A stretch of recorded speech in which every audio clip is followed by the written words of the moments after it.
Yeah, getting ready to do the last gig in Nashville. Here we go. Let's rock it.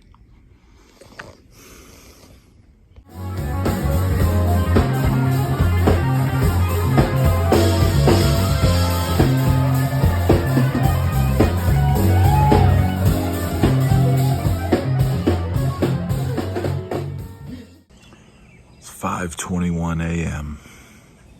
Played my last gig in Nashville last night. Really tired. Didn't get home till around midnight. It was very hot on the gig. It was a surreal experience, knowing that it was my last show. And as fate would have it,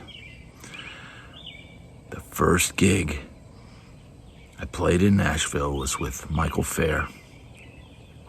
And last night, Michael Fair was on the gig. Michael Fair brought his PA system, and we have one last gig together in Nashville. It was pretty surreal and fitting that I would start out here with Michael Fair and I would end here with Michael Fair. Now it's very early. I got up to help my wife and child get in their car, and they're on their way to Florida. I'm here to oversee the movers, pack up my guitars and stuff, and in a few days head to Florida. I enjoy these early mornings on this porch. But it was surreal last night playing. I spent probably the first 30 or 40 minutes just sort of suffocating by the heat, trying to breathe. There was no air blowing. It was outside. We knew we only had to play an hour and 45 straight. And that's not bad. That's not bad. But we didn't know it was an outdoor gig.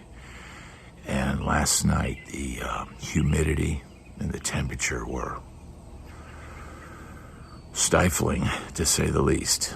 And like I said, I spent the first 30 or 40 minutes playing the gig, but had this overwhelming feeling of, am I gonna pass out? Can I keep going at this pace? And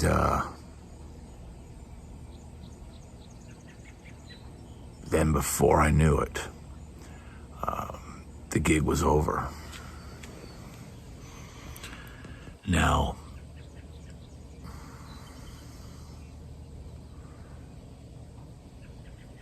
it was surreal because money has changed everything in this town. The scene of playing the weekend warrior weddings in town for the Nashville elite and the upper crust of town, and now with the booming destination wedding, scene. There's a lot of money in this side of things, and that money has caused rifts, breakup of friendships, and strange behind-the-scenes power plays, which I just don't have any interest in playing with. People are jockeying for position. I can literally see it happening on the gig. And you know what? I don't give two you-know-whats. I'm out of here, man. I'm out of here. I played my gig. I played the best I could. I didn't get a lot of footage because my phone ran out of storage. But I got a little bit of footage, and probably see some of it in this video. The moon is still out. See,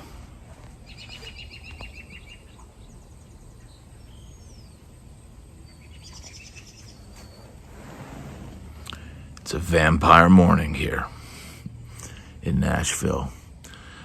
I drove home from the gig, and like I always did, I see the people that have been drinking. I see the people weaving. It's late. It's dark. I'm tired. I'm driving home.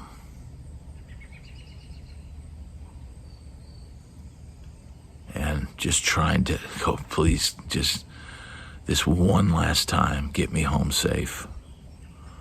I know I've got a monumental task at hand because the majority of the grunt work of getting my stuff out of here and driving a truck down to Florida, and then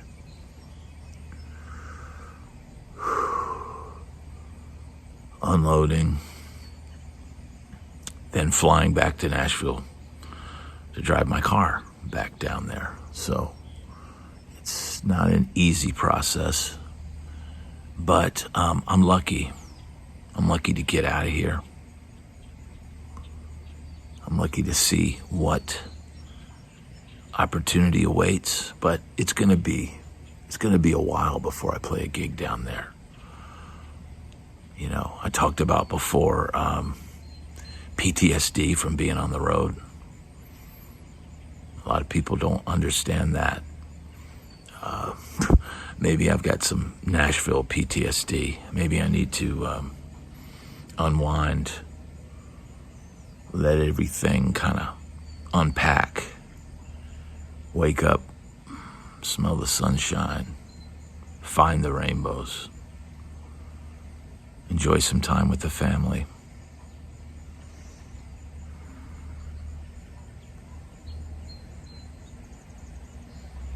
I'm gonna miss Nashville, but there's gonna be a lot of stuff I'm not gonna miss. You know, I'm getting too old to play character builder gigs for low dough, maximum work.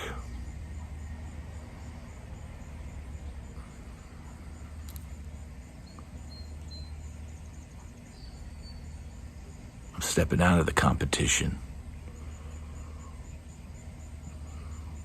Whoever picks up the gigs that I leave behind, somebody in the comments was saying, "Oh, you should have someone, a young player, pay you as a consultant, and you should, train them to take over your position, and and all this." And I thought, well, that sounds good on paper, but that's not how it works. You got to work your way up in this town. You've got to take the crappy gigs. You've got to work your way up. And if you show up, if you are prepared for your gigs, if you keep your gear running, if you maintain your sanity, always do a good job, you'll get to the top of somebody's list. You'll get to the top of a list, and you'll have to maintain that. You'll have to keep your edge. You'll have to keep your work ethic. You'll have to keep your gear running. And you'll have to play the game. You can't blow up. You can't let things get to you.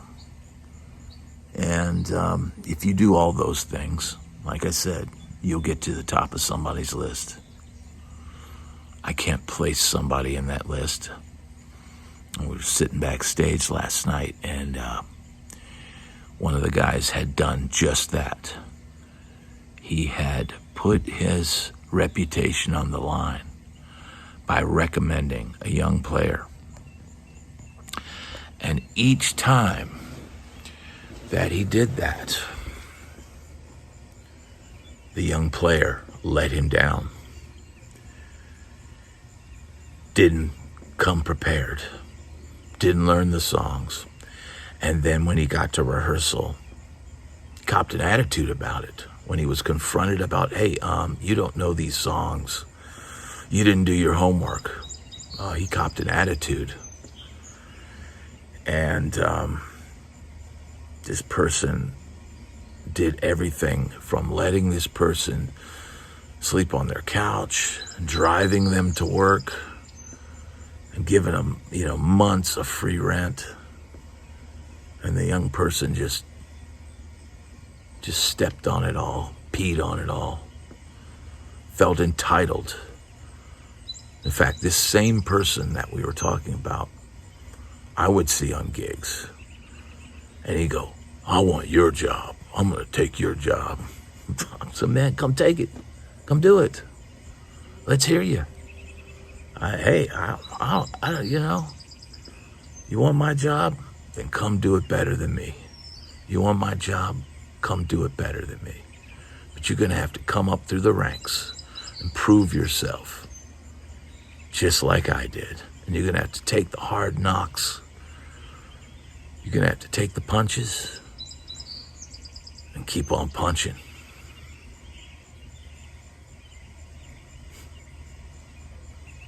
It don't happen overnight. For some, it happens quicker than others. I always took the long way home. I did it my way. That's not always the quickest way to do things. But just like when I left Los Angeles. When I left Los Angeles in 1994, the band manager came to me and he said, well, you never wrote any bad checks. You don't owe me any money. You're good. You're free to leave. And he said, by the way, that rap thing, it's not going anywhere. That's not going to last.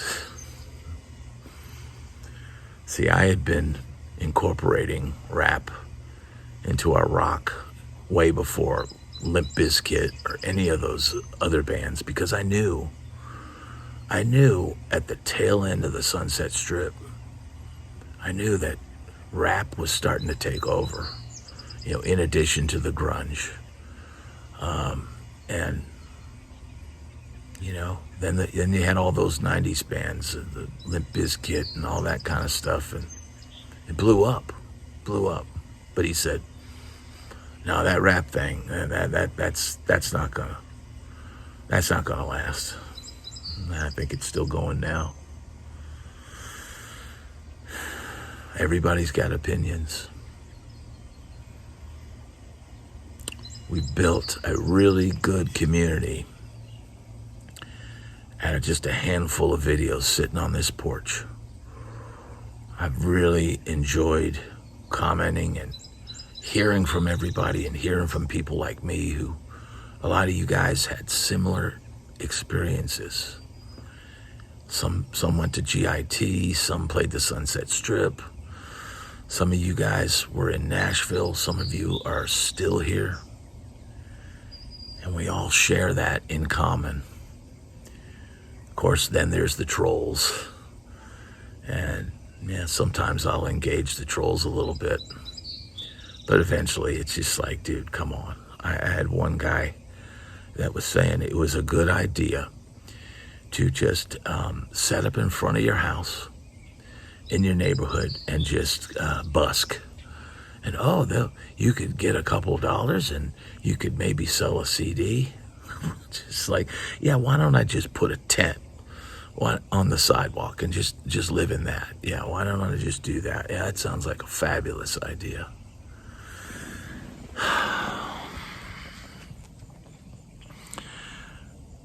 Rick Beato said, comments, they're really a reflection of the person commenting. And the negative comments, they reflect back on you. And I'm just trying to survive. I'm just trying to take care of my family. I'm not trying to impress anybody, and that's why I'm out here on this porch at 5 in the morning with all the neighbors asleep. I went to bed after they all did, and I'm up. I got up to see my family off.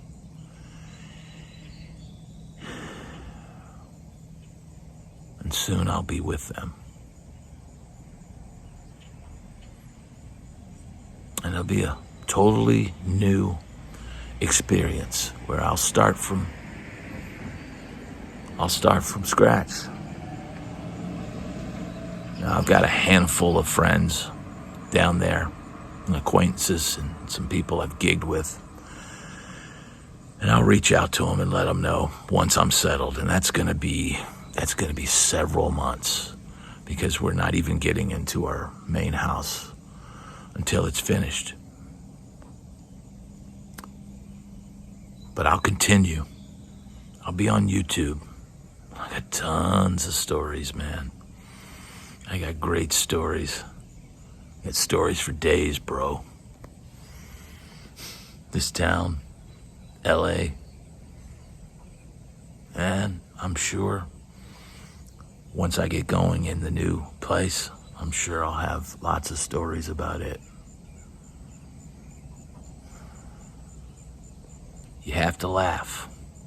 You have to find the humor. It's not easy sometimes.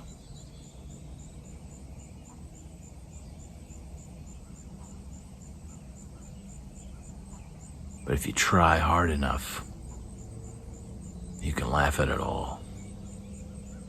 Laugh through the pain.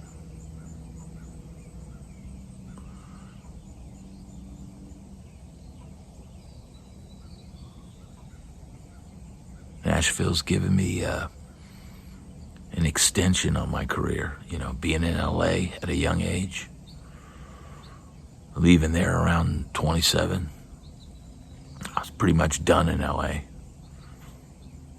In Nashville, you can be older here and you can make it.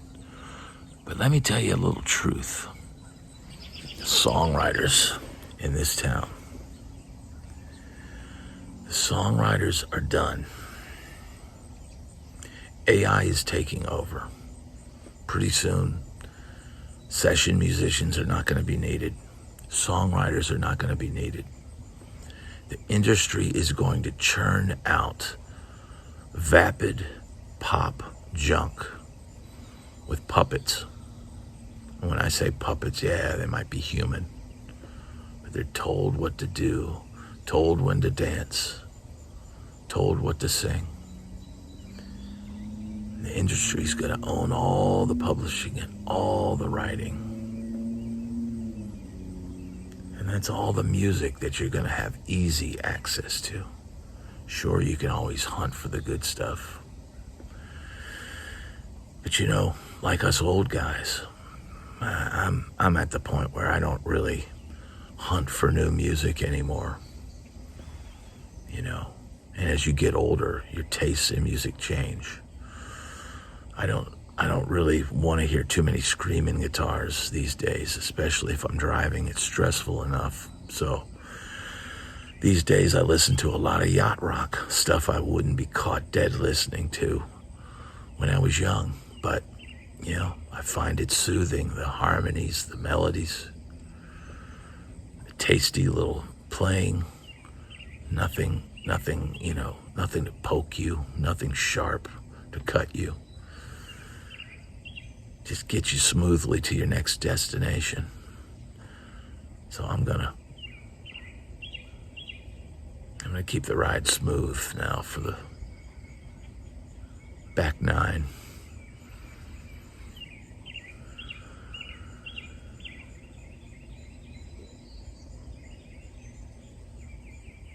I appreciate everybody watching these videos. I appreciate your comments. Let me know your opinions. I love to hear them. For all you trolls out there, hey man, I'm sorry life didn't give you what you want, Had people saying, trolls saying, oh, I retired at 45, I'm a millionaire, and you're going to starve, and all this. I mean, bro, come on, man. Come on. I've never starved.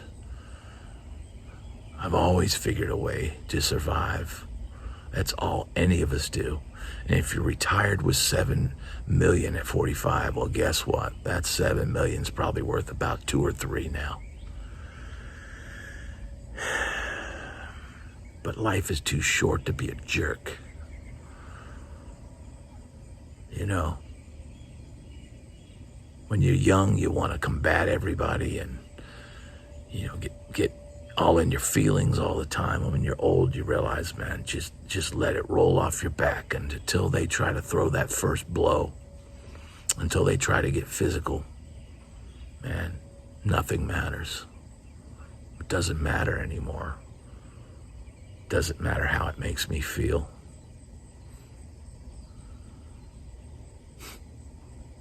It's all just one big joke. So stay tuned. More info coming. More detailed explanation of what's going on and where I'm headed. I shot over a month ago because we've known for a few months. But I didn't say goodbye to anybody last night, really. I said goodbye to Michael because he's been such a good friend this whole time. And I've enjoyed working with him. He's a stand-up guy, and you don't find too many of those in this business. So thank you, Michael. Thank you for your friendship. Thank you for tolerating Bad Brad all these years. And thank you for watching this video. I'll see you on the next one.